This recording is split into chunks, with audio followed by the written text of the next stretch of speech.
Emergency time నుంచి మొదలుకుంటే ఈరోజు Gen Z cockroach party అని ఆన్లైన్లో కూడా పొలిటికల్ పార్టీస్ క్రియేట్ చేయొచ్చు అనే సిచ్యువేషన్ వరకు ప్రతిదీ కూడా మీ కళ్ళెదుట జరిగినవే. ఆ రోజుల్లో హైదరాబాద్ రాజధాని నగరం అయినా ఇక్కడి నుంచి పత్రికలు పబ్లిష్ అయ్యేవి కాదు. న్యూస్ పేపర్స్ అన్నీ కూడా విజయవాడ నుంచి పబ్లిష్ అయ్యేవి. హైదరాబాద్ నిజాం రాజ్యంలో ఉండింది కాదు, తెలుగుకు ఆదరణ ఉండేది కాదు. ఈ సోషల్ మీడియా యుగం డిజిటలైజేషన్ అయిన తర్వాత ఇంకా జర్నలిస్టులు ఉన్నారా? Is there value for a journalist? అందరికంటే ముందు ఇవ్వడం అనేది ప్రాధాన్యత సంతరించుకోవడంతో మీకు వాస్తవాలు అనేవి మరుగునబడే ప్రమాదం ఉన్నది. ప్రభుత్వం యొక్క ఒళ్ళో కూర్చునే మీడియా ఇదంతా అని మాట్లాడుతున్నారు. రిపోర్టర్లో ఛానల్లో పనిచేస్తూ వాళ్ళు పేరు పెట్టేసుకొని ఒక మైక్ పెట్టేసుకొని ఒక లోగో పట్టుకొని తిరిగితే ఎంతో కొంత ప్రెస్ మీట్ వెళ్ళినప్పుడు నాయకుడు ఇస్తాడని ఒక ఆశ కొద్దే బతుకు తెరువు కోసమే పోతున్నారు. నా అభిప్రాయం దాన్ని జర్నలిజం అనకూడదు, వాళ్ళని జర్నలిస్టులు అనకూడదు. ఎక్కడి మీడియా బాబు మీది? 1000 మంది వస్తున్నారు, 500 మంది వస్తున్నారు, మేము అందరం మీడియా, మా అందరికి డబ్బులు ఇవ్వమని వస్తున్నారు. అది జర్నలిజం ఎట్లా అవుతుంది?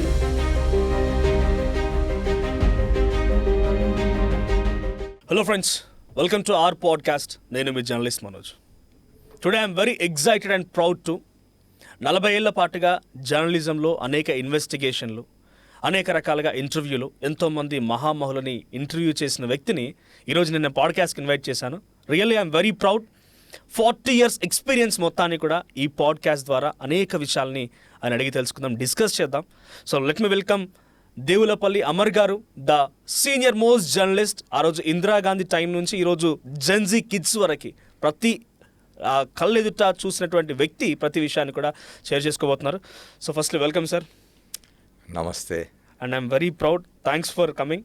I'm so excited to. And sorry, I have to correct you.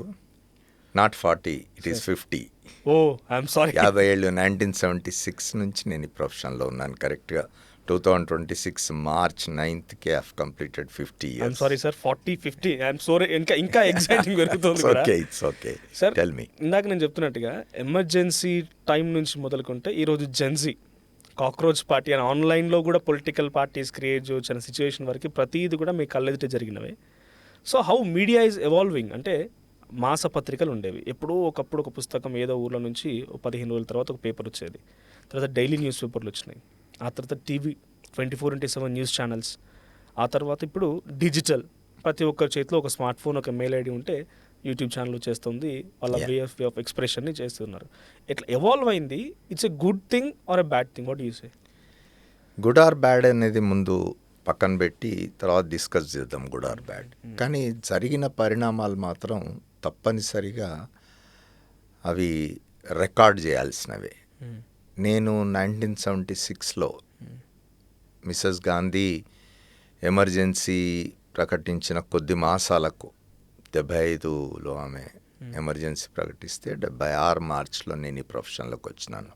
అప్పటిదాకా విద్యార్థిగా ఉన్నవాడిని, యువకుడిని, 19 ఏళ్ల వయసులో ఈ ప్రొఫెషన్లోకి వచ్చినాను. మేము ఈ ప్రొఫెషన్లోకి వచ్చే నాటికి పరిస్థితి ఏమిటి ఈ దేశంలో కానీ మన రాష్ట్రంలో కానీ? పర్టికులర్గా మన రాష్ట్రం తీసుకుందాం, ఉమ్మడి ఆంధ్రప్రదేశ్. ఆ రోజుల్లో హైదరాబాద్ రాజధాని నగరం అయినా ఇక్కడి నుంచి పత్రికలు పబ్లిష్ అయ్యేవి కాదు. న్యూస్ పేపర్స్ అన్నీ కూడా విజయవాడ నుంచి పబ్లిష్ అయ్యేవి. Vijayawada was the news paper capital. Vijayawada was news paper capital, political capital and film industry capital also. Sorry to ask, అంటే విజయవాడ ఈ పేపర్లన్నీ కూడా అక్కడి ప్రాంతం వాళ్ళు ఎస్టాబ్లిష్ చేయడం, అక్కడ క్యాపిటల్గా మార్చుకున్నారా? అప్పుడు నిజాం రాజు టైం నుంచే it's developed state Hyderabad. Hyderabad పరిస్థితి ఏమిటి అని అంటే, హైదరాబాద్ నిజాం రాజ్యంలో ఉండింది కదా, నిజాం పరిపాలన ఉండింది కాబట్టి తెలుగుకు ఆదరణ ఉండేది కాదు. నిజాం ఉర్దూ నిర్బంధ విద్యగా పెట్టినాడు. హైదరాబాద్లో తెలుగు మాట్లాడడం అనేది ఒక ఉద్యమంగా ఉండింది. తెలుగును ప్రమోట్ చేయడానికి, తెలుగు భాష మాది, మేము తెలుగే మాట్లాడతాం అని చెప్పుకోవడానికి కూడా ఉద్యమాలు చేయడము, జైళ్ళకు పోవడం, ఇట్లాంటి పరిస్థితి ఉండేది.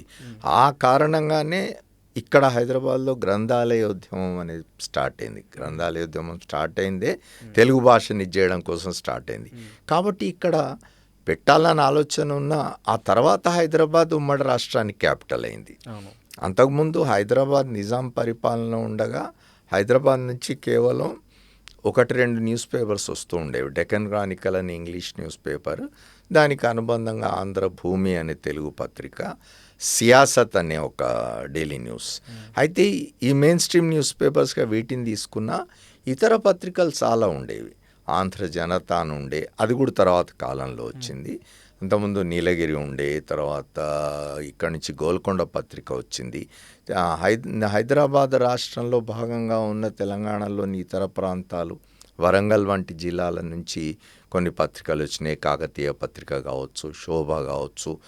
వరంగల్ జిల్లాలోని ఇనుగుర్తి అనే గ్రామంలో ఫస్ట్ తెలుగు పత్రిక వచ్చింది. తెనుగు పత్రిక దాని పేరు, తెనుగు పత్రిక. అక్కడ ఇద్దరు సోదరులు, ఒద్దిరాజు సోదరులు అని, వాళ్ళ ఇంటి పేరు ఒద్దిరాజు.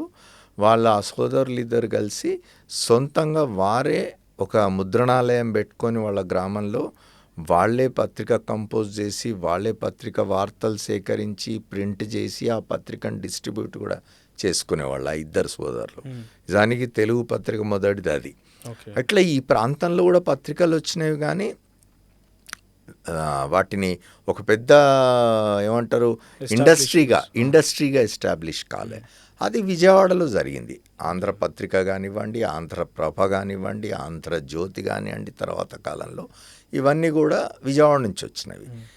కాబట్టి ఏమయ్యేదంటే, ఎందుకు చెప్తున్నా ఇదంటే, విజయవాడలో పబ్లిష్ అయిన న్యూస్ పేపర్స్ వివిధ ప్రాంతాలకు వెళ్ళడానికి అప్పట్లో ట్రాన్స్పోర్ట్ ఇంత ఇదిగా లేనప్పుడు ఏమవుతుంది, పోస్ట్ ద్వారా పోయేవి. అంటే ఎక్కడో ఒక మారుమూల ఆంధ్ర ప్రాంతంలోని, ఇప్పుడు విశాఖపట్నం తీసుకోండి, శ్రీకాకుళం తీసుకోండి, ఇటువైపు నెల్లూరు, ప్రకాశం, ఇటు రాయలసీమ ప్రాంతాలు, పత్రిక పోవాలంటే ఒక దినపత్రికను పోస్ట్ చేస్తే 2 రోజుల తర్వాత వెళ్ళేది. అంటే ఒక దినపత్రిక, ఇవాల్టి దినపత్రికలోని వార్తలు 3 రోజుల తర్వాత చదివేవాళ్ళు పాఠకులు. మనం ఆ స్థితి నుండి ఇవాళ ప్రపంచంలో ఎక్కడ ఏం జరిగినా, మన దేశం మన రాష్ట్రం వదిలిపెట్టండి, ప్రపంచంలోని ఏ మూల ఏం జరిగినా క్షణాల మీద మనకు తెలిసే విధంగా ఇవాళ టెక్నాలజీ మారిన తర్వాత తప్పనిసరిగా అన్నీ మారుతాయి కదా. ఇవాళ నేను రేపు పొద్దున ప్రింట్ చేసి ఇచ్చే పత్రికే నువ్వు చదవాలి అంటే ఎవరు చదవరు. అందుకే ఇవాళ న్యూస్ పేపర్ ఇండస్ట్రీ అనేది డెఫినెట్గా ఈ టెక్నాలజీ దీనివల్ల డెఫినెట్గా దాని ప్రాధాన్యత అయితే కోల్పోయింది, తప్పనిసరిగా చెప్పుకోవాలి. ఓకే, అంటే ఎవల్యూషన్ ఆఫ్ న్యూస్ 2-3 రోజుల తర్వాత నుంచి వచ్చేది 2 సెకండ్లో వస్తుంది. వరల్డ్ వైడ్ న్యూస్ని మనం చూడగలుగుతున్నాం సోషల్ మీడియా ద్వారా. బట్ వాట్ అబౌట్ జర్నలిస్టులు? ఆ రోజున జర్నలిస్టులు నిబద్ధతతో కూడిన వ్యక్తులుగా ఒక మార్పు తీసుకురావాలనే లక్ష్యంతోనే ఎంచుకొని వచ్చేవాళ్ళు. మోస్ట్లీ నాకు తెలిసి, correct me if I'm wrong, communist భావాజాలం కలిగిన వ్యక్తులు ఎక్కువగా న్యూస్ పేపర్లకు వచ్చి ప్రశ్నించాలని రకంగా వచ్చేవాళ్ళు. బట్ గోయింగ్ ఆన్, ఇప్పుడు ఈ సోషల్ మీడియా యుగం డిజిటలైజేషన్ అయిన తర్వాత ఇంకా జర్నలిస్టులు ఉన్నారా? Is there value for a journalist?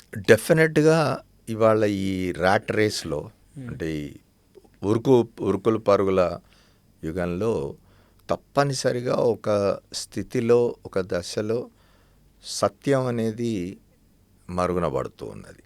ఏం జరుగుతున్నది, వాళ్ళ ఏదైనా ఒక సంఘటన జరిగింది లేదా ఒక ఈవెంట్ జరిగిందంటే అందరికంటే ముందు ఇవ్వాలనే ఆలోచనతో, అందరికంటే వేగంగా ఇవ్వాలనే ఒక తాపత్రయంలో పడి వాస్తవాల్ని రిఫ్లెక్ట్ చేయడం అనేది ఇదైపోతున్నది.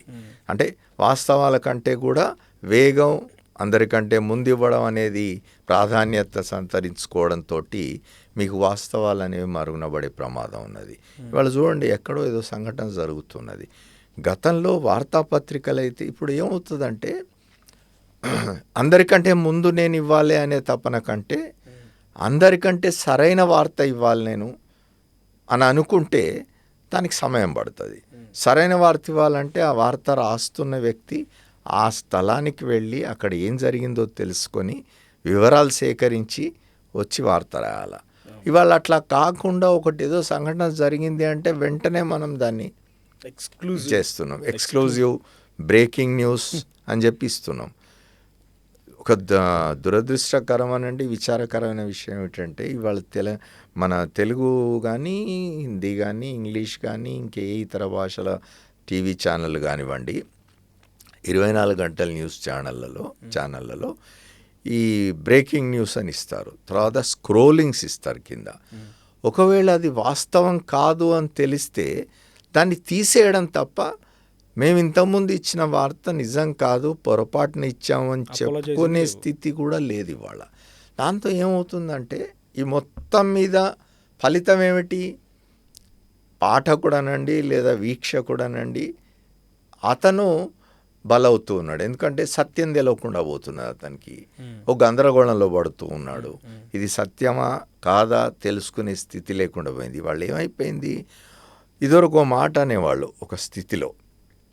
ఒక పత్రిక చదివితే సరిపోదు. గతంలో ఒక 50 ఏళ్ళు 60 ఏళ్ల కింది పరిస్థితి ఏమిటంటే పత్రికలో వచ్చిందంటే అది శాసనం. గ్రామాలలో కూర్చొని మాట్లాడుకుంటూ ఉంటారు. మాట్లాడుకుంటూ ఉన్నప్పుడు ఏదైనా ఒక సంఘటన గురించిన ప్రస్తావన వస్తే రచ్చబండ మీద కూర్చొని ఉంటారు కదా, ప్రస్తావన వస్తే అట్లా జరిగి ఉండదు అని ఎవరైనా అంటే నీకేం తెలుసు, పత్రికలో రాసినారు చూడు అంటే పత్రికలో రాసింది శిలాశాసనం. పత్రికలో రాసింది తప్పు కావడానికి వీల్లేదు, అది అబద్ధం కావడానికి వీల్లేదు అనే ఒక నమ్మకం జనంలో ఉండేది పత్రికల పట్ల. అట్లాంటిది వాళ్ళు ఏమంటున్నారంటే ఆ పత్రిక ఫలానా రాజకీయ పక్షానికి అనుకూలంగా ఉంటుంది కాబట్టి ఇంకో పత్రిక కూడా చదవాలా. అట్లా ఈ పత్రిక ఈ రాజకీయ పక్షానికి అనుకూలం, ఆ పత్రిక ఆ రాజకీయ పక్షానికి అనుకూలం. కాబట్టి 4 పత్రికలు చదివితే కూడా నిజంగా ఏం జరిగిందో తెలుసుకోలేని స్థితి వాళ్ళు ఉండడం వల్ల అనేది డిస్సర్వీస్ చేస్తున్నది మీడియా. అది పత్రికలు కానివ్వండి, టీవీ ఛానల్ కానివ్వండి. ఈ రెండు కూడా ఇవాళ మనం పత్రికలు టీవీ ఛానల్ గురించి మాట్లాడుకోవాలి, ఎందుకంటే సోషల్ మీడియా గురించి వేరే అవుతాం. ఈ రెండు కూడా ఒక రకంగా అవి డిస్సర్వీస్ చేస్తున్నాయి పాఠకులకు, వీక్షకులకు. ఎందుకంటే ఒకటి వాళ్ళు ప్రసారం చేస్తున్న లేదో ప్రచురిస్తున్న వార్తలు ఎంతవరకు వాస్తవం అని తెలుసుకోలేని స్థితి. రెండవది ఆ రాసిన వార్తల్లో వాస్తవం ఎంత అనేది తెలియని ఒక గందరగోళంలో ఈ పాఠకుడు వీక్షకుడు పడిపోయిన. ఎవరు దీన్ని కిల్ చేస్తున్నారు అనుకోవాలి అంటే సత్యాన్ని. వ్యాపారం, ఎగ్జాక్ట్లీ, కార్పొరేట్ వ్యాపారం ఇవాళ కార్పొరేట్ వ్యాపారం. ఇప్పుడు ఏం జరిగిందంటే మనం స్వాతంత్రానికి ముందు చాలామంది మన స్వతంత్ర పోరాటంలో పాల్గొన్న వాళ్ళు పత్రికలు నడిపినారు. మహాత్మా గాంధీ పత్రికలు నడిపినాడు, బాబాసాహెబ్ అంబేద్కర్ పత్రికలు నడిపినారు, లోకమాన్య బాలగంగాధర్ తిలక్ పత్రికలు నడిపినాడు. వాళ్ళందరూ కూడా పత్రికలు ఎందుకు నడిపినారంటే స్వాతంత్ర్యోద్యమం గురించి జనానికి తెలియజేయడం కోసం, వాళ్ళని చైతన్యవంతం చేయడం కోసం, వాళ్ళని దీనిలో పార్టిసిపేట్ చేయడానికి వాళ్ళని ఉద్యుక్తుల్ని చేయడం కోసం అని చెప్పి అప్పుడు పత్రికలు నడుపుతూ ఉండేవాళ్ళు. స్వతంత్రం వచ్చింది. స్వతంత్రం రావడానికి ముందు నుంచే జవహర్లాల్ నెహ్రూ మన తొలి ప్రధానమంత్రి, ఆయన స్వతంత్రానికి రావడానికి ముందు నుంచే ఒక పత్రిక స్టార్ట్ చేసినారు వాళ్ళు, కాంగ్రెస్ వాళ్ళంతా కలిసి, నేషనల్ హెరాల్డ్ అనే పత్రిక. ఆ నేషనల్ హెరాల్డ్ పత్రికకు మణికొండ చలపతిరావు గారని మన తెలుగువాడు, శ్రీకాకుళం జిల్లా వాడు, ఆయన ప్రాంతం వాడు. ఆయన జవహర్లాల్ నెహ్రూకు చాలా అత్యంత ఆప్తుడు, మిత్రుడు, సలహాదారు, శ్రేయోభిలాషి. ఆయన ఈ నేషనల్ హెరాల్డ్ పత్రిక నిర్వహణ చూస్తూ ఉండేవారు సంపాదకుడిగా. స్వతంత్రం వచ్చింది, జవహర్లాల్ నెహ్రూ ప్రధానమంత్రి అయినారు. అయిన తర్వాత అలహాబాద్లో ఆనంద్ భవన్ అని, అది కాంగ్రెస్ కార్యకలాపాల కేంద్రంగా ఉండేది. ఆనంద భవన్లో కాంగ్రెస్ కార్యవర్గ సమావేశం జరుగుతూ ఉంటే చలపతిరావు గారు అక్కడికి వెళ్తారు. వెళ్ళి తన జేబులోంచి ఒకసారి నెహ్రూని కలవాలి, ప్రధానమంత్రి కలవాలి అంటే పక్క గదిలో కూర్చోబెడతారు. 5 నిమిషాల తర్వాత నెహ్రూ వస్తారు. ఆయనకు చాలా గౌరవం చలపతిరావు గారు అంటే. ఏమిటి ఇంత దూరం వచ్చినారంటే ఆయన లేఖ చేతికిచ్చి, ఇది నా రాజీనామా లేఖ అంటే, అదేమిటి మీరు రాజీనామా చేయడం ఎందుకంటే, స్వతంత్రం వచ్చింది, మీరు ప్రధానమంత్రి అయినారు, ఇప్పుడు మీ పత్రికలో మీ ప్రభుత్వానికి అనుకూలమైన వార్తలే రాయాల్సిన పరిస్థితి ఉంటుంది, రాయమంటారు కూడా. నేను అట్లాంటి పని చేయలేను కాబట్టి నేను రాజీనామా చేస్తున్నాను, అంగీకరించండి అంటే.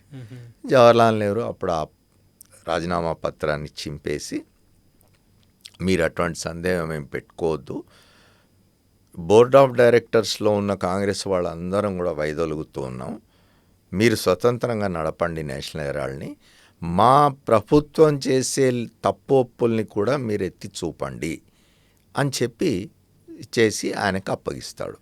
అంతేకాదు జవహర్లాల్ నెహ్రూ ప్రధానమంత్రిగా ఉండి తన ప్రభుత్వం తీసుకుంటున్న నిర్ణయాల్లో జరుగుతున్న తప్పులను తనే వేరే పేరుతో వ్యాసంగా రాస్తూ ఉంటాడు ఆ పత్రికకి. ఓహో.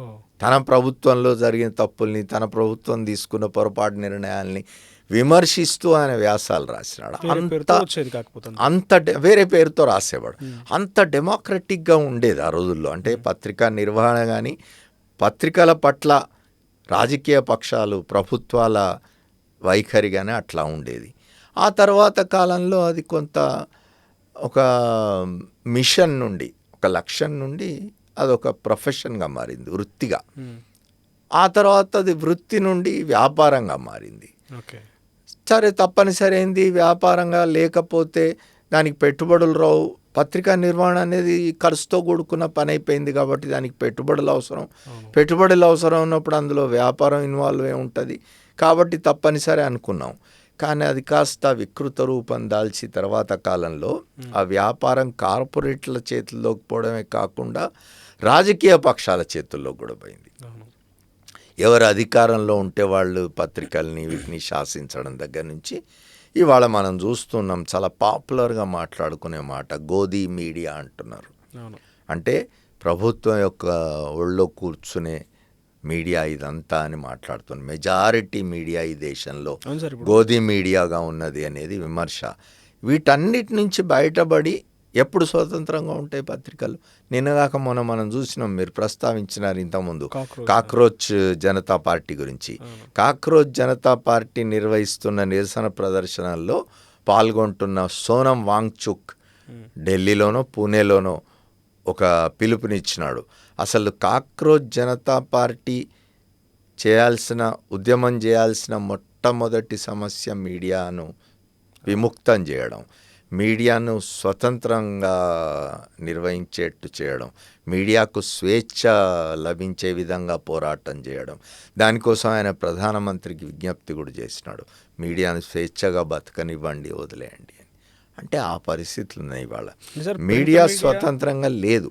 Print media, electronic media, digital media, లేదంటే మీరు అంటున్నట్టుగా ఇంకేదైనా ఆల్టర్నేట్ సోషల్ మీడియా అన్నీ చూసుకుంటే, కానీ పదాలు అట్లా లేవు. Yellow media, blue media, pink media, మీరు అంటుంటే గోధీ మీడియా.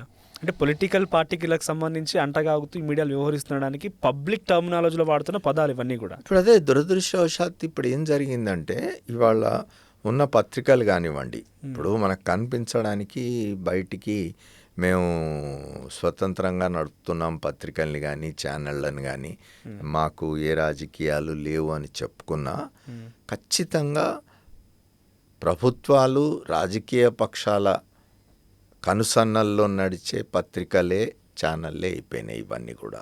ఎందుకంటే వాళ్ళకి వ్యాపార ప్రయోజనాలని, వాళ్ళకి రాజకీయ ప్రయోజనాలని, ఇతరేతర ప్రయోజనాలని. దాని కారణంగా ఇవాళ మీడియా అనేది నేను స్వేచ్ఛగా ఉన్నానని చెప్పుకునే స్థితి లేదు.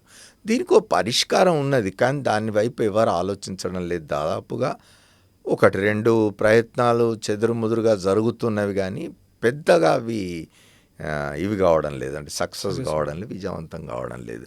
ఇప్పుడు ఒక మాట మీరు కూడా వినుంటారు, క్రౌడ్ ఫండింగ్ అనే మాట. ఇప్పుడు ఈ దేశంలో మనం దాదాపు 140 కోట్లు మన జనాభా. ఈ 140 కోట్ల మందిలో ఒక 10 కోట్ల మందో 20 కోట్ల మందో తలా 10 రూపాయలు డొనేట్ చేసినట్టయితే 100 కోట్లు జమ అవుతాయి. ఆ 100 కోట్ల పెట్టుబడితో ఎవరైనా ఒక పత్రికో, ఒక ఛానల్లో, ఒక బలమైన డిజిటల్ న్యూస్ ప్లాట్ఫామ్ కనుక నడపగలిగితే 10 రూపాయలు ఇచ్చిన వాడేవాడు ఈ పత్రిక కానీ, ఈ ఛానల్ కానీ, ఈ డిజిటల్ ప్లాట్ఫామ్ కానీ నాకు అనుకూలంగా ఉండాలని కోరుకోడు. 10 రూపాయలు ఇచ్చిన వాడికి ఏం పోతుంది? 10 రూపాయలు ఇవాళ టీ కూడా రావడం లేదు. టీ భవిష్యనే అనుకోవడం, చిన్న టీ కొట్టులో కూడా 20 రూపాయలకు టీ ఉంటుంది. 10 రూపాయలు ఎవడు పెద్ద ఇచ్చేయడు. అట్లాంటి ప్రయత్నం ఏదైనా చేయాలి. అంటే అది కూడా అంటే ప్రభుత్వాల సహాయము, లేదా రాజకీయ పక్షాల సహాయము, లేదా బయట నుంచి ఆర్థిక అవసరాలని తీర్చే వేరే సంస్థలు కానీ, కార్పొరేట్ వ్యవస్థలు కానీ, వాటి ఎవ్వరి సహాయం లేకుండా స్వతంత్రంగా ఒక ఎడిటోరియల్ బోర్డు లాంటి. కానీ నా అబ్జర్వేషన్ లేదు సార్, ఇప్పుడు ఎవరైతే కొన్ని సరే శాటిలైట్ ఛానల్ పెట్టకపోయినా కూడా డిజిటల్ ప్లాట్ఫామ్స్ ద్వారా సీనియర్ జర్నలిస్టులు కానీ, సో కొంతమంది వారితో క్వశ్చన్ చేయడానికే వచ్చామన్నట్టుగా ఇన్ఫ్లుయెన్షియల్ అంటే ఏదో ఒక భావాజాలంతో ఇన్ఫ్లుయెన్స్ అయిన వ్యక్తులు కూడా మేము ప్లాట్ఫామ్ నడిపిస్తున్నాం, జెన్యున్గా ఫైట్ చేస్తాం, ప్లీజ్ డొనేట్ అనేది ఏదైనా పెట్టారనుకోండి, వీడియో పేటీఎం బ్యాచ్. ఇప్పుడు ఏం ఇదే జరుగుతుంది నడుస్తుంది. అట్లా కాదు, ఇక్కడ ఆ పేటీఎం బ్యాచ్ అని విమర్శించే వాళ్ళు ఉంటారు. వీళ్ళు ఇట్లా స్టార్ట్ చేస్తున్న వాళ్ళలో ఎంతమంది జెన్యున్గా ఎంతమంది నిజంగా ప్రశ్నించడానికి, నిజంగా ఈ సొసైటీని బాగు చేయడానికి ప్రయత్నిస్తున్నారు. మీరు ఇవాళ చూసినట్టయితే ఈ సోషల్ మీడియా ఇది వచ్చిన తర్వాత అనేకమైన వందలు వేల సంఖ్యలో, ఇంకా మాట్లాడితే లక్షల సంఖ్యలో వచ్చి ఉంటాయి దేశం మొత్తంలో యూట్యూబ్ ఛానళ్ళు అని వచ్చినాయి. ఏమిటి చెప్పండి వీటి పర్పస్? ఈ యూట్యూబ్ ఛానళ్ళని ఏం చేస్తున్నాయి? ఆ మాట అంటే నేను యూట్యూబ్ ఛానళ్ళని విమర్శిస్తున్నా అనుకోవద్దు. ఏమిటి వాటి ఇది? ఇప్పుడు ఏదన్నా ఇప్పుడు ఒకటి గుర్తుపెట్టుకోవాలి, స్వేచ్ఛతో పాటు బాధ్యత కూడా ఉంటుంది, జవాబుదారితనం ఉంటుంది. మనం ఏదన్నా ఒక సమాచారం ప్రజలకు చెప్తున్నాము అని అంటే మనం చాలా బాధ్యతగా చెప్పాలి ఆ మాట. మనం చెప్పే సమాచారం సరైంది అనేది 1-2 సార్లు మనం దాన్ని నిర్ధారించుకొని కానీ చెప్పడానికి వీల్లేదు. అట్లా కాకుండా ఏది పడితే అది మాట్లాడిస్తున్నాం, ఏది పడితే అది చెప్పేస్తున్నాం. దీన్ని ఎట్లా ఇప్పుడు కంట్రోల్ అనేసరికి ఏమవుతుందంటే మళ్ళా భావ ప్రకటన స్వేచ్ఛకు భంగం కలిగించే విధంగా ఉంది అని అంటారు. కంట్రోల్ ఎవరు చేయాలి? మనం స్వీయ నియంత్రణ అనేది అవసరం. మేము 2004లో నేను ఆంధ్రప్రదేశ్ ఉమ్మడి రాష్ట్రంలో ఆంధ్రప్రదేశ్ ప్రెస్ అకాడమీ అధ్యక్షుడిని నేను. అప్పుడు రాజశేఖర్ రెడ్డి గారి గవర్నమెంట్లో నేను అకాడమీ అధ్యక్షుడిగా ఉన్నప్పుడు 2005లో మేము హైదరాబాద్లో జూబ్లీ హాల్లో ఒక జాతీయ సెమినార్ పెట్టినాం. దాని పేరంటే should there be a Lakshmana rekha for the news media, అంటే వార్తా సంస్థలకు వీటికి లక్ష్మణ రేఖ ఉండాలా లేదా అనే దాని మీద చర్చ. అప్పుడు కేంద్ర ప్రసార శాఖ మంత్రి, సమాచార ప్రసార శాఖల మంత్రిగా ఉన్న జయపాల్ రెడ్డి గారు ముఖ్య అతిథిగా వచ్చినారు. ఈనాడు గ్రూప్ అధినేత రామోజీరావు గారు కీనోట్ అడ్రస్ ఇచ్చినారు. దేశంలోనే ప్రఖ్యాతి చెందిన పాత్రికేయులు కుల్దీప్ నయ్యర్లు, ఎంజే అక్బర్లు, రాజ్దీప్ సర్దేశాయిలు ఇట్లాంటి వాళ్ళంతా కూడా ఆ సదస్సుకు హాజరైనారు. స్వామి అగ్నివేష్ లాంటి వాళ్ళు వచ్చినారు. ఇంకా స్వచ్ఛంద సంస్థలకు సంబంధించిన వాళ్ళు, మన దగ్గర మీడియా అధిపతులు, అప్పట్లో TV9 హెడ్గా ఉన్న రవిప్రకాష్ వచ్చినారు, ఇతరులు వచ్చినారు, పత్రికల ఎడిటర్లు వచ్చినారు. వీళ్ళంతా వచ్చి పార్టిసిపేట్ చేసిన సభలో చివరగా ఒక మాట ఏమొచ్చిందంటే, నియంత్రణ అనేది కనుక ప్రభుత్వాలు ఏవైనా వ్యవస్థలో కనుక పెట్టినట్టయితే అది మన భావ ప్రకటన స్వేచ్ఛ, పత్రికా స్వేచ్ఛకు ఖచ్చితంగా భంగం కలుగుతుంది. కాబట్టి స్వీయ నియంత్రణ ఉండాలి. ఎవరికి వాళ్ళు మనం ప్రసారం చేస్తున్న, మనం ప్రచురిస్తున్న వార్తల్లో వాస్తవం ఎంత ఉంది అనేది సరిచూసుకొని మాత్రమే బాధ్యతాయుతంగా ప్రచురించాలి, ప్రసారం చేయాలి. రెండవది, ఒకవేళ ఇది నష్టం చేస్తుంది సమాజానికి అనుకున్నప్పుడు, ఒకవేళ అది వాస్తవం అయినా సరే కొన్ని సందర్భాల్లో అటువంటి సమాచారాన్ని బయటికి పోకుండా చూడాలి. అది కూడా బాధ్యతే. Okay, but sir to my observation, అంటే ఈ జనరేషన్ సంబంధించిన వాడికి నేనేమంటున్నానంటే, కొంతమంది చేతిలో ఉండే మీడియా, మీరు అంటున్నారు కార్పొరేట్ అని చెప్పి, ఆ కొంతమంది మాత్రమే ఈరోజు కార్పొరేట్లకి, ఆ రాజకీయ పార్టీలకి శక్తులుగా మారి పనిచేస్తున్నాయి. సో ఆ కొంతమంది చేతిలో ఉన్న మీడియా ఈ డిజిటల్ అనేది వచ్చిన తర్వాత అందరి చేతిలోకి వెళ్ళింది. హూ హాజ్ అన్ ఆస్పిరెంట్గా లేకపోతే ఒక అప్కమింగ్ జర్నలిస్ట్గా వెళ్ళాలనుకున్న వాళ్ళకి. సో డెఫినెట్గా అంటే స్వీయ నియంత్రణ కావాల్సిందే. బట్ ఈ ఎక్స్పాన్షన్ అనేది కరెక్టా కాదా? ఈ ఎక్స్పాన్షన్ అనేది ఒక్కరి చేతిలో, ఇద్దరి చేతిలో ఉన్న మీడియా ఈరోజు వందలాది మంది చేతిలోకి వచ్చింది. కొన్ని ఇష్యూస్ని రేజ్ చేయగలుగుతున్న మెయిన్ స్ట్రీమ్ మీడియా. రీసెంట్గా నేను చూసింది కుమ్మెర ఘటన సార్. సో 2 ఏళ్ల చిన్నారని చంపారు అక్కడ. ఏ మెయిన్ స్ట్రీమ్ మీడియా రాలేదు. నేను వెళ్ళాను, స్పాట్కి వెళ్ళాను, నా కుటుంబంతో మాట్లాడని అయిపోయింది.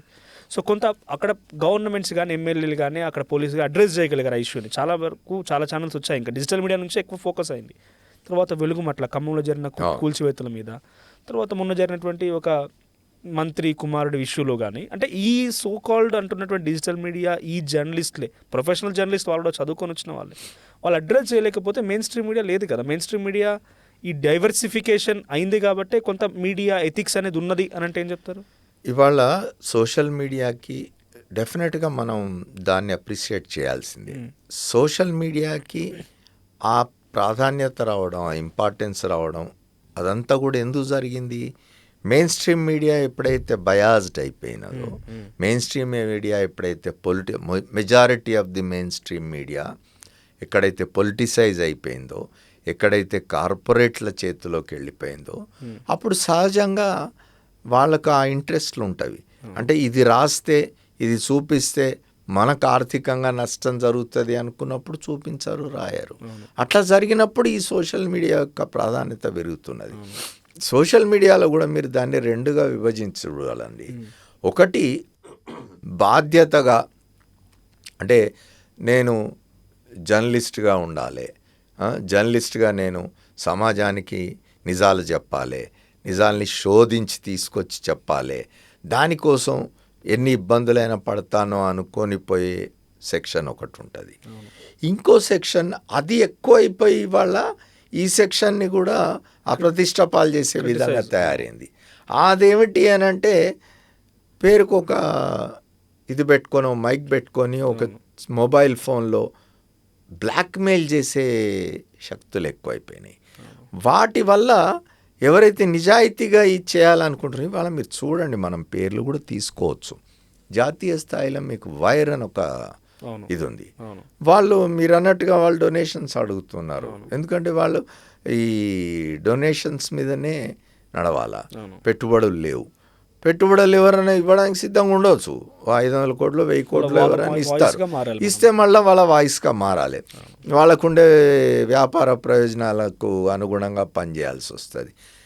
ఆ కారణంగానే నిజానికి సోషల్ మీడియా రాకముందు, ఎలక్ట్రానిక్ మీడియాలోని 24 గంటల న్యూస్ ఛానళ్ళు కూడా రాకముందు, కేవలం వార్తాపత్రికలే ఉన్న దశలో ఈ దేశంలో వర్కింగ్ జర్నలిస్టుల ఉద్యమం, ఇంతకుముందు నేను చెప్పినట్టు చలపతిరావు గారు, మన జవహర్లాల్ నెహ్రూకి అత్యంత సన్నిహితుడైన చలపతిరావు గారే ఈ దేశంలో జర్నలిస్టులకు కూడా సంఘాలు ఉండాలి అని గుర్తించి, జర్నలిస్టులు కూడా ట్రేడ్ యూనియన్ ఉండాలి అని గుర్తించి ఆయన ఒక సంఘం ప్రారంభించినారు ఈ దేశంలో, Indian federation of working journalists అని, IFWJ.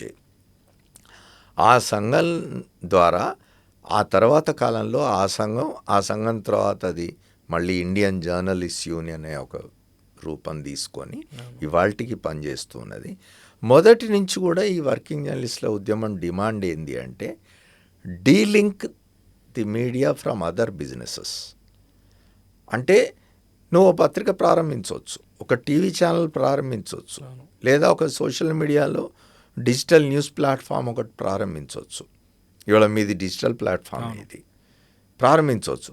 కానీ ఈ వీటికి ఏ ఇతర వ్యాపారాలతో సంబంధం ఉండకూడదు అనేది డిమాండ్ మొదటి నుంచి మేము అడుగుతున్నాం.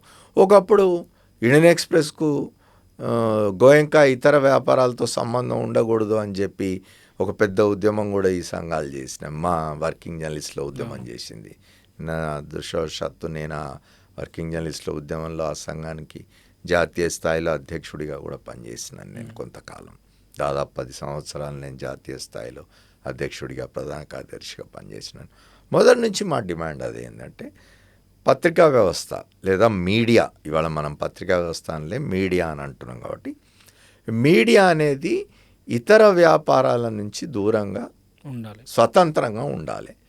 అది సాధించినాడు ఖచ్చితంగా మీడియా అనేది స్వతంత్రంగా ఉన్నది. మీడియాలో వచ్చే ప్రతిదీ వాస్తవం అవుతుంది. అప్పటి వరకు మనం ఏమంటారు, ఆ కలర్స్ తీసేసి అందులోంచి అసలు బ్లాక్ అండ్ వైట్ ఏంది అనేది చూసుకోవాల్సిన పరిస్థితి. So to my observation sir, ఒక ex minister, he is passed away, లేరు ఆయన. ఆయన పుస్తకం నేను చదివినప్పుడు, లేకపోతే వాళ్ళ పిల్లలు ఉన్నప్పుడు ఆయన ఒక మాట చెప్పిన మాట ఏంటంటే, ఒక ప్రముఖ పత్రిక, first Telugu daily news paper, ఆ మంత్రి గురించి, ఆయన మంత్రివర్గంలో మొదటిసారి గెలిచిన తర్వాత మంత్రి అయ్యాడు ఆయన. ఆయన గురించి ఏం రాసుకొచ్చింది, గోవాలో కొన్ని 1000 కోట్ల ఆస్తులు ఉన్నాయి, అక్రమ ఆస్తులు సంపాదించిండు, అక్కడ తీసుకున్నాడు, ఇక్కడ తీసుకున్నాడు రాశారు. ఆయనకి చూస్తే కరెక్ట్ సొంత ఊర్లో ఇల్లు కూడా లేదు, హైదరాబాద్లో క్వార్టర్స్ తప్ప సొంత ఇల్లు కూడా లేదు, ఇట్లా రాసుకొచ్చినాయి. అంటే పత్రికలు ఆ రోజున రాజకీయాలను శాసించినాయి, రాజకీయాల పత్రికలను శాసించలేదు. వీళ్ళు ఏది రాస్తే అదే వార్త. కానీ ఈరోజు ఏదైనా నిజంగానే రాయాలంటే వాట్ ఈస్ ఫ్యాక్ట్స్ అని మళ్ళీ చూపించేది డైవర్సిఫై అయింది కాబట్టి ఫ్యాక్ట్స్ చూపిస్తున్నారు. ఇదొకటి. ఇందాక మీరు అంటున్నట్టుగా ఈ ప్రొఫెషనల్ సైడ్ ఆఫ్ జర్నలిస్టులు యూట్యూబ్లో ఉన్నా కూడా వాళ్ళ ఎయిమ్ అండ్ మిషన్ ఒక రకంగా ఉంది. ఇంకొక సైడ్లో ఈ సోకాల్డ్ ఎవరైతే మైకులు పెట్టి ఈ రకంగా అడుగుతున్నారో అది కింది స్థాయిలో ఉన్న జర్నలిస్టులు వాళ్ళ శాలరీల కోసమన్నా లేకపోతే అలా మారిపోయింది జర్నలిజంలో కూడా. రిపోర్టర్లు ఛానల్లో పనిచేస్తూ వాళ్ళ పేరు పెట్టేసుకొని ఒక మైక్ పెట్టేసుకొని ఒక లోగో పట్టుకొని తిరిగితే ఎంతో కొంత ప్రెస్ మీట్ వెళ్ళినప్పుడు నాయకుడు ఇస్తాడని ఒక ఆశ కొద్దే బతుకుదెరువు కోసమే పోతున్నారు. ఇప్పుడు నా అభిప్రాయం దాన్ని జర్నలిజం అనకూడదు, వాళ్ళని జర్నలిస్టులు అనకూడదు. ఎట్లా అవుతుంది చెప్పండి మీరు? ఇప్పుడు దాన్ని ఒక వ్యాపారం చేసి ఇప్పుడు నేను కొన్ని చూసినాను. నేను అంటే ఒక ఉదాహరణ చెప్తాను, పేర్లు అనవసరం.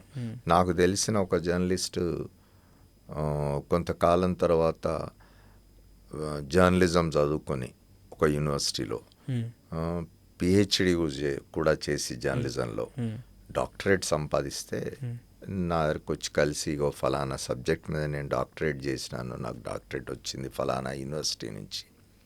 చాలా సంతోషించినాను. సంతోషించి చెప్పినాను నేను, ఇప్పుడు మీడియా పొల్యూట్ అయిపోయింది బాగా, వద్దు మీరు టీచింగ్ సైడ్ వెళ్ళండి, జర్నలిజం టీచింగ్ సైడ్ వెళ్ళండి, బాగుంటుంది, చాలా మంచి జర్నలిజం ఇన్స్టిట్యూట్స్ వస్తూ ఉన్నవి, మీరు వెళ్ళి టీచింగ్ వైపు వెళ్ళండి అని చెప్పి పంపించినాను. మంచిదని వెళ్ళి ఆ తర్వాత జర్నలిస్ట్ కొద్ది రోజులకు నాకు నన్ను ఆశీర్వదించండి, నేను ఛానల్ స్టార్ట్ చేస్తున్నాను అంటే ఆశ్చర్యం వేసింది నాకు. ఛానల్ స్టార్ట్ చేయడం అంటే మామూలు విషయం కాదు, చాలా పెట్టుబడితో కూడుకున్న విషయం. ఎట్లా స్టార్ట్ చేస్తారు మీరు ఛానల్ అని అడిగితే ఏమున్నది సార్, నా ఫోన్లోనే చేస్తాను, మైక్ ఉంటుంది అంటే. పిహెచ్డి చేసి డాక్టరేట్ అంత ఉన్నత విద్యను అభ్యసించిన జర్నలిస్టు నేను ఒక ఛానల్ స్టార్ట్ చేస్తున్నా అంటే ఏమిటిది, ఏం చేస్తున్నారు మీరు, ఎక్కడికి పోతున్నారు, దీన్ని జర్నలిజం అంటారా? This is not journalism, this is shear blackmailing people and making money. మీరు దానికి మేనేజ్మెంట్లను విమర్శిస్తే ప్రయోజనం లేదు. మేనేజ్మెంట్లో మిమ్మల్ని జర్నలిజంలోకి రమ్మని అన్నారా, లేదా జర్నలిజాన్ని ఇప్పుడు ఏమవుతున్నది, చీఫ్ జస్టిస్ ఆఫ్ ఇండియా ఒక కామెంట్ చేస్తేనే కదా కాక్రోచ్ జనతా పార్టీ వచ్చింది. చీఫ్ జస్టిస్ ఆఫ్ ఇండియా ఆ కామెంట్ సరిగ్గా చేయలేదు, ఆయన సరిగ్గా వివరించలేదు. ఇప్పుడు మీడియాలో ఉన్న వాళ్ళంతా లేదా ఆర్టీఐ యాక్టివిస్టులంతా లేదా సోషల్ మీడియాలో ఉన్న వాళ్ళంతా కాక్రోచ్లు పారాసైట్లు కాదు. వీటిల్లో కూడా కాక్రోచ్లుగా పారాసైట్లుగా వీటిని వాడుకొని తయారవుతున్న వాళ్ళు ఉన్నారు తప్ప, ఇవాళ మనని ఇంతకుముందు చెప్తున్నట్టుగా వేల సంఖ్యలో లక్షల సంఖ్యలో ఒక మైక్ ఒకటి తయారు చేసుకొని ఒక మొబైల్ ఫోన్లో వెళ్ళి మీరు ఎన్నికలు జరుగుతున్న సమయంలో చూడండి, సార్వత్రిక ఎన్నికలు జరుగుతున్న సమయంలో మీరు కనుక ఏదైనా నియోజకవర్గానికి వెళ్ళి ఒక అభ్యర్థిని కనుక కదిలించినట్టయితే ఆ అభ్యర్థి చెప్తాడు, ఎక్కడి మీడియా బాబు మీది, 1000 మంది వస్తున్నారు, 500 మంది వస్తున్నారు, మేమందరం మీడియా, మా అందరికి డబ్బులు ఇవ్వమని వస్తున్నారు. అది జర్నలిజం ఎట్లా అవుతుంది? వాళ్ళంతా జర్నలిస్టులు ఎట్లా అవుతారు? తెలంగాణలో రీసెంట్గా మన ఎన్నికల్లో గెలిచిన ఒక యంగ్ ఎంపీ, ఆయన ఎప్పుడు చూసినా ఒక వీడియో చేసి పెడతా ఉంటారు, మనోజ్ ఇది చూడండి ఒకసారి, నేను మళ్ళీ మీకు లైవ్లో జాయిన్ అవుతా, లేకపోతే ఆ వీడియో పెట్టండి అంటారు. నేను అడిగాను, మీకు మీరు స్వతహాగా వీడియో పెట్టి చేసేదానికంటే కౌంటర్ ఇవ్వాలి కేటీఆర్కి, కాంగ్రెస్ పార్టీలో ఉన్న ఎంపీ ఆయన ఒక వీడియో ఫోన్లో రికార్డ్ చేసి పెడుతున్నారు, ఎందుకు మీరు మీడియా అడ్రస్ చేయట్లేదు, మీడియా సమావేశం ఎందుకు పెట్టలేదు అంటే సేమ్ ఆయన, మనోజ్ ఆ పేరు తెలియదు, ఊరు తెలియదు, ఒక 150-200 లోగోలు వచ్చి అక్కడ పెడితే ఒక్క మీడియా సమావేశాన్ని నా అయ్యే ఖర్చు 10 లక్షల రూపాయలు, 10 లక్షలు పెట్టిన ఆయన సర్వీస్ చేస్తూ దగ్గర మీరు అక్కడ దాకా ఎందుకు పోతున్నారు? సబితా ఇంద్రారెడ్డి గారు తెలుసు కదా. అవును, సబితా ఇంద్రారెడ్డి గారు చాలా కొద్ది కాలం క్రితమే, కొన్ని మాసాలకు 1-2 సంవత్సరాల క్రితము ఆమె పత్రికాగోష్ఠిలో పెట్టిన మొత్తం లోగోలన్నీ చూపించినారు, కొన్ని 100 లోగోలు. ఇవన్నీ ఎక్కడ వస్తున్నాయి, ఎక్కడ రిపోర్ట్ చేస్తున్నాయి, ఎందుకు వస్తున్నాయి ఇవన్నీ? వీటన్నిటిని మీడియా అని ఎట్లా అంటారు మీరు? ఇప్పుడు అదే చెప్తున్నాను నేను. ఇప్పుడు మీడియా అనేదానికి ఒక సరైన నిర్వచనం. ఇప్పుడు సోషల్ మీడియాలో కూడా ఇప్పుడు డిజిటల్ ప్లాట్ఫామ్స్ సీరియస్గా నడుపుతున్న వాళ్ళు ఉన్నారు, చాలా వస్తున్నాయి. అక్కడ జాతీయ స్థాయిలో కానీ మన ప్రాంతీయ స్థాయిలో కానీ సీరియస్గా డిజిటల్ ప్లాట్ఫామ్స్ నడుపుతున్న వాళ్ళు ఉన్నారు. వాళ్ళు అంటే గతంలో మీడియాలో పనిచేసిన వాళ్ళు, పత్రికల్లో పనిచేసిన వాళ్ళు, ఇప్పుడు శేఖర్ గుప్తా ఉన్నాడు జాతీయ స్థాయిలో, అతను చాలా ప్రముఖ జర్నలిస్టు. ఆయన ఒక ప్రింట్ అని ఒక డిజిటల్ ప్లాట్ఫామ్ నడుపుతూ ఉన్నాడు. తర్వాత సిద్ధార్థ వరదరాజన్ నడుపుతూ ఉన్నాడు, వైర్ అనే ఒక ఇది. తర్వాత న్యూస్ మినిట్ అని ఇంకోటి, ఇట్లాంటివి కొన్ని వస్తూ ఉన్నాయి. మన దగ్గర కూడా ప్రాంతీయంగా కొన్ని ఛానళ్ళు, కొన్ని డిజిటల్ ప్లాట్ఫామ్స్ వస్తూ ఉన్నాయి. సీరియస్గా ప్రొఫెషనల్గా నడిపే వాటిని డెఫినెట్గా వేరు చేసి చూడాలి.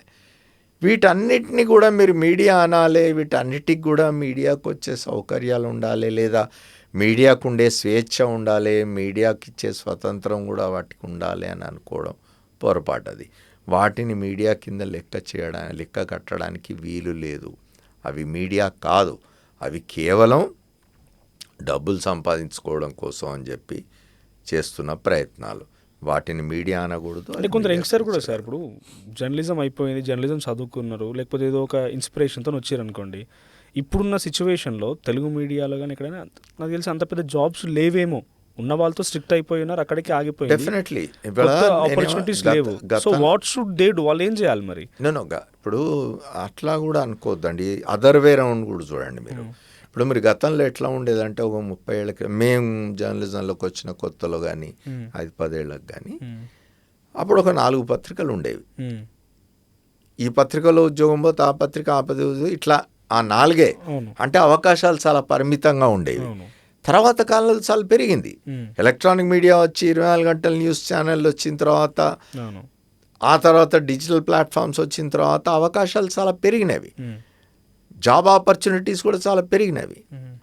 అయితే నేను స్ట్రెస్ చేసే విషయం ఏంటి అంటే ప్రొఫెషనల్గా ఉన్నవే మీడియాగా చూడాలి, ప్రొఫెషనల్గా ఉన్న వాటిని మీడియాగా చూడాలి. పెట్టుబడి తప్పనిసరి అవుతున్నది, ఎవడో ఒకటి పెట్టుబడి పెట్టాల్సిందే. పెట్టుబడి లేకుండా ఇవాళ మీడియా నడిపే పరిస్థితి కూడా లేదు. కాబట్టి కొంతవరకు పెట్టుబడులను పెట్టడాన్ని ఇది చేయడానికి అభ్యంతరం లేదు. రాజకీయ జోక్యం ఉండకూడదు. రాజకీయ జోక్యం బాగా అయిపోయింది కదా. మేము స్వతంత్రం అని చెప్పుకునే చాలామంది గుండెల మీద చేసుకొని చెప్పాలి ఎంతవరకు స్వతంత్రులుగా ఉన్నారో. ముసుగేసుకున్న రాజకీయ పక్షాలకు సంబంధించిన మీడియాలు అవి. అట్లా కాకుండా పెట్టుబడి తప్పదు, దీన్ని కూడా ఒక వ్యాపారంగా నడపండి. అవసరమైతే ప్రొఫెషన్ నుంచి వ్యాపారంగా మారుతున్నది మాకే అభ్యంతరం లేదు. ఎందుకంటే వ్యాపారంలో కూడా కొంత నీతి ఉంటుంది, కొన్ని విలువలు ఉంటాయి. అట్లా కాకుండా మీరు రాజకీయ పక్షాల సైడ్ తీసుకొని చేస్తున్నప్పుడు ఖచ్చితంగా సత్యం వధ జరుగుతుంది కదా. అది చెప్పేది. రెండవది, ఏ పర్పస్ లేకుండా వచ్చేసి ఏదో ఒక మైక్ పట్టుకొని వచ్చి ఒక మొబైల్ ఫోన్లో బ్లాక్మెయిల్ చేసి డబ్బులు సంపాదించే వాళ్ళని మీడియా కింద లెక్క కట్టకూడదు. ఎవరైనా ఆగ్రహించినా నా మీద నాకు అభ్యంతరం లేదు. బట్ ఎట్లా స్టాప్ చేయాలి సార్? ఇప్పుడు మీరు లోకల్ ప్రాంతీయ మీడియా నుంచి ఆ టైం నుంచి ఐజోఈకి ప్రెసిడెంట్ వరకు వెళ్ళారు, ఇంకా కూడా యువర్ కంటిన్యూ యువర్ ప్రొఫెషన్ మంచి ఎథికల్ వాల్యూస్తో కంటిన్యూ చేస్తూ వెళ్తున్నారు. సో ఇటువంటి వాటికి అడ్డుకట్ట వేయాలంటే ఏం చేయాలి మళ్ళీ? సో అటు పొలిటికల్ పార్టీస్ కూడా డిస్కరేజ్ చేయడమే. ఇప్పుడు పొలిటికల్ పార్టీస్ ఉన్నాయి. ఇప్పుడు నాకు ఎదురుపడ్డా అంటే నాకు 50 ఏళ్ళు నేను ఈ జర్నలిజం వృత్తిలో ఉన్నాను కాబట్టి దాదాపుగా రాజకీయ నాయకులందరూ ఇది ఉమ్మడి తెలుగు రాష్ట్రంలో కానీ అటు ఇటు 2 తెలుగు రాష్ట్రాల్లో కానీ కొంత జాతీయ స్థాయిలో కానీ నన్ను చాలామంది గుర్తుపడతారు. నాతో వచ్చి మాట్లాడిన ప్రతిసారి ప్రతి వాళ్ళకి ఇదే చెప్తాను నేను. ఏమిటి అంటే, మీరు ఎందుకు ఎంకరేజ్ చేస్తున్నారు? ఇప్పుడు 100 మంది వస్తే మీరు చెప్పాలి నేనేం చేయను నేనని చెప్పాలి. మీరు ఎందుకు ఎంకరేజ్ చేస్తున్నారు? మీరు ఎందుకు భయపడుతున్నారు? వీళ్ళందరూ మీ కోట్లు వేయించేవాళ్ళు ఒకటి గుర్తుపెట్టుకోండి. మీరు మీడియా వల్ల ఎవరు గెలవరు, ఎవరు ఓడిపోరు. ఏదో మీడియాలో వార్తలు వస్తేనే గెలుస్తాం, మీడియాలో వార్తలు వస్తేనే ఓడిపోతాం అనుకుంటే పొరపాటు. అది కరెక్ట్ కాదు. కాబట్టి మీరు ఎందుకు వాళ్ళని ఎంకరేజ్ చేస్తున్నారు? You discourage them. You know who is real media. ఇప్పుడు పత్రికలు ఏమిటి, ఛానళ్ళు ఏమిటి, ఏ వస్తున్నాయి, ఏ వస్తలేవు, ఏవి ప్రొఫెషనల్గా ఉన్నాయి, ఏవి వేటికి క్రెడిబిలిటీ ఉన్నది, వేటిని పాఠకులు చదివి నమ్ముతారు, వేటిని వీక్షకులు చూసి నమ్ముతారు అనేది మీకు తెలుసు కదా, కళ్ళ ముందు కనిపిస్తున్నది కదా. కనిపిస్తున్నప్పుడు టుమ్రీలను అందరిని ఎందుకు మీరు పక్కన పెట్టడం లేదు? ఎందుకు వాళ్ళకి మీరు వాళ్ళకి భయపడుతున్నారంటే ఏమిటి? మీ దగ్గర ఏవో లోపాలు ఉన్నాయి, వాటిని వాళ్ళు బయట పెడతారేమో, అది వైరల్ అవుతుందేమో. వైరల్ అవుతుందని ఇవాళ ఈ సోషల్ మీడియా వచ్చిన తర్వాత ప్రధానంగా పనిచేస్తున్నది మైండ్ సెట్లో అందరికీ ఏమిటంటే ఇది వైరల్ అవుతుందేమో, 100 మందికి తెలుస్తుందేమో, 1000 మందికి తెలుస్తుందేమో అనే భయం తప్ప ఎందుకు భయపడాలి? అంటే ఎంకరేజ్మెంట్ చేయకుండా ఆపేస్తేనే ఆగిపోతాయా? ఖచ్చితంగా లీగల్గా ఎటువంటి యాక్షన్ తీసుకోలేదు వీటి మీద. ఇప్పుడు యాక్షన్ అనేసరికి మళ్ళీ ఏమవుతుంది, స్వేచ్ఛ భంగం గవర్నమెంట్ రావాలి, చట్టాలు తేవాలి, ఇవన్నీ అవుతాయి. ఇప్పుడు ఒక చిన్న ఎగ్జాంపుల్ చెప్తే ఎవరైనా సరే కొంతకాలం క్రితం అంటే బహుశా ఎన్నికైన కొత్తలోనో 3-4 మాసాల తర్వాతనో తెలంగాణ ముఖ్యమంత్రి రేవంత్ రెడ్డి గారు అసెంబ్లీ సాక్షిగా అసెంబ్లీ వేదిక మీద మాట అన్నాడు. ఆయన ఈ మీడియా మీద కామెంట్ చేసినాడు, ఆయన చర్యలు తీసుకుంటా అన్నాడు. ఆయన ఇది కూడా చెప్పినాడు, ప్రొఫెషనల్గా నడిచే మీడియా గురించి కాదు నేను చెప్పేది, ఇట్లా రాసేవాళ్ళ. దానికి కారణం ఏమిటి, అంతకు ముందు రోజే ఆయనను ఒక వ్యక్తి రైతునని చెప్పుకున్న వ్యక్తి బూతులు తిట్టినాడు. పర్సనల్ అటాక్ కాదు, బూతులే. ఆ బూతుల్ని అదేం లైవ్ కాదు, రికార్డెడ్, ఎడిట్ చేసే అవకాశం ఉన్నా కూడా చేయకుండా ప్రసారం చేస్తే అది జర్నలిజం అని ఎట్లా అంటాం?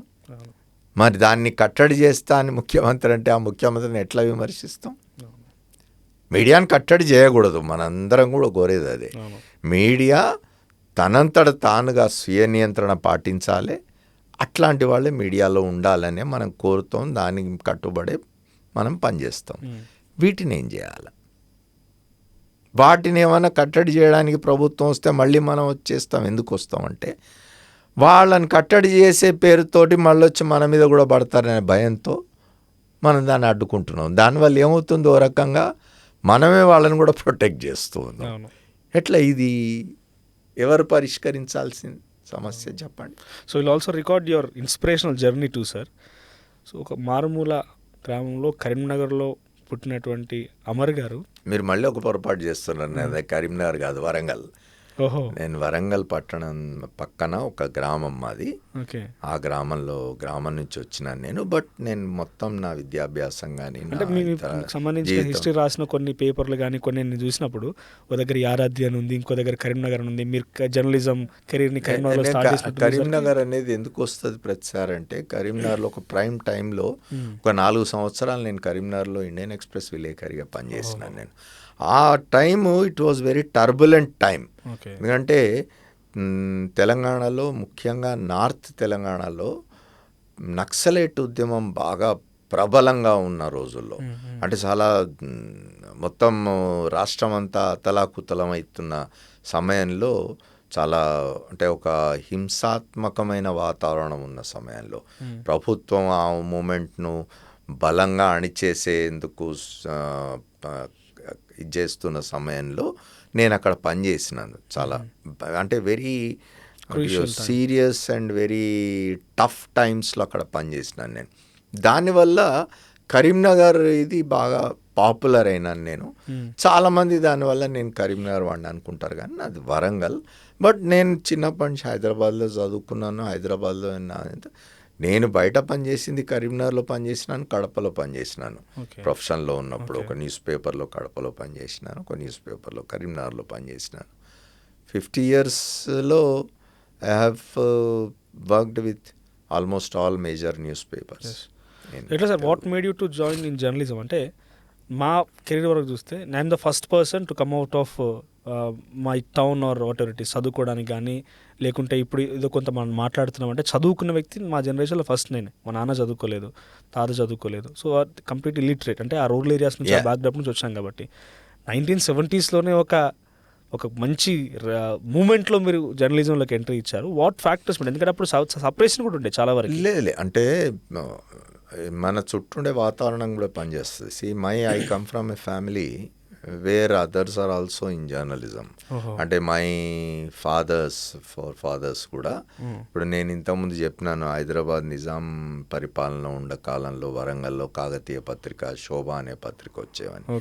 వాటిల్లో అవి స్టార్ట్ చేయడంలో, వాటిలో పనిచేయడంలో మా తండ్రులు వాళ్ళు ఉండేవాళ్ళు.